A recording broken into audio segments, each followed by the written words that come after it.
We're talking about gear oil and differentials, and we need the simple example, which is when a car goes around a corner, the inside tire is going to go slower than the outside tire because it's traveling a greater distance.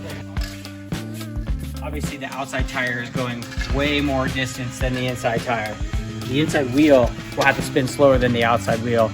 Some guy, I don't even know what year, I think his name was Rudolph Diesel, created a pretty cool way to make it work with a set of gears that when the direct drive goes into it, as it spins, the easiest side will spin. So you're only really pushing one wheel, and that's how it works. All right, get ready to tire down on the dyno and see how much horsepower she holds. We're gonna test some torque converters and some different stuff, try to make the truck a little better, get these Yokohama tires to hook up, and let's see how it goes. Should be pretty fun.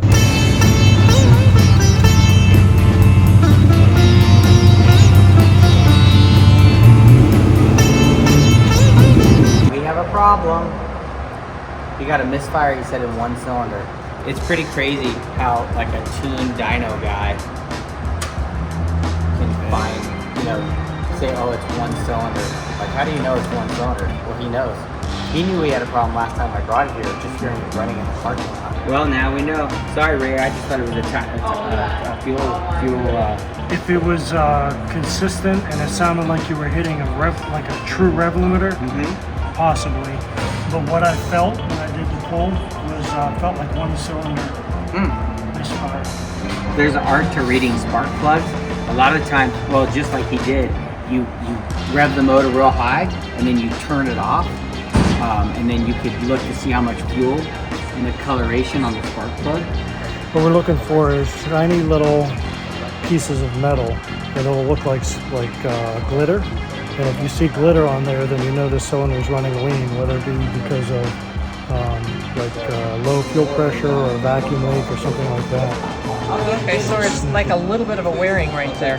Yeah, pre-ignition, so we don't know whether it's fuel delivery or an air leak on that particular cylinder. So when I was here last, we did a pull on it. We did like a baseline. The red is your horsepower, the blue is your torque, and the green is your air-fuel ratio, and you can see the graphs on the side. So it made peak horsepower 5,500. So even though you're going to run the thing to 7,000 or whatever at the red line, it's basically not making any more power. So if your torque is dropping off and you're maintaining your power, all you're doing is slowing yourself down. You're not really gaining anything. So that's why when you guys come out of the corners, you're good in the corners, but as soon as you hit the straightaways, you're not able to keep up because the truck doesn't continually pull. So we need to get this to go up about another 1,200 RPM, that peak power. He said this motor they run in their dirt late model, and they run 8,500. This is a 1450 carburetor, and that's what they run. And so he said it should be able to be, maybe peak out at 66, but stay strong all the way. The converter, what I didn't want you to do is I didn't want you to make a converter change too early. Yeah. Because a converter will definitely change the way the torque and how it brings in, that type of thing. But I didn't want to do that until we got our horsepower up a little bit higher. We've competed in a lot of different competitions. One of them was the Diesel Power Challenge, where they bring like 10 drivers from around the country and they compete in Colorado at Vandermeer, which is a mile-high track. So if you have turbo vehicles, they don't like to spool because the air is so thin up there.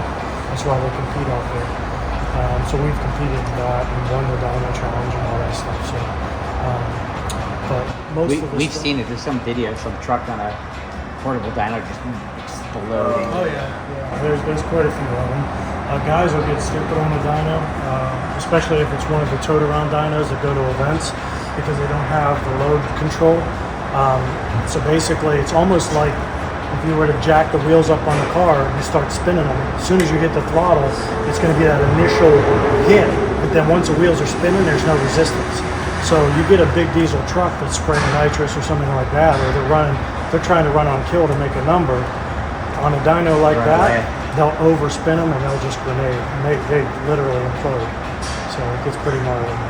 So the idea is not to have that happen on these vehicles. No. So the problem is we run a kind of fuel that ruins the sensor. So almost every time we come here, we have to buy a new one.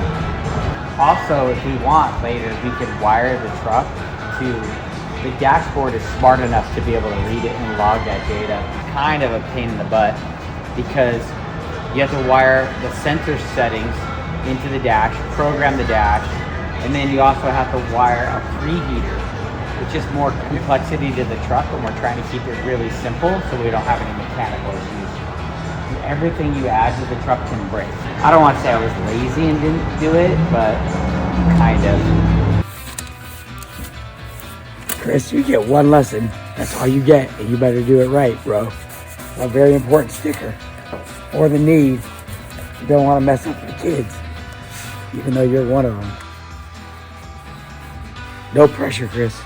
Keep going. Keep going for it.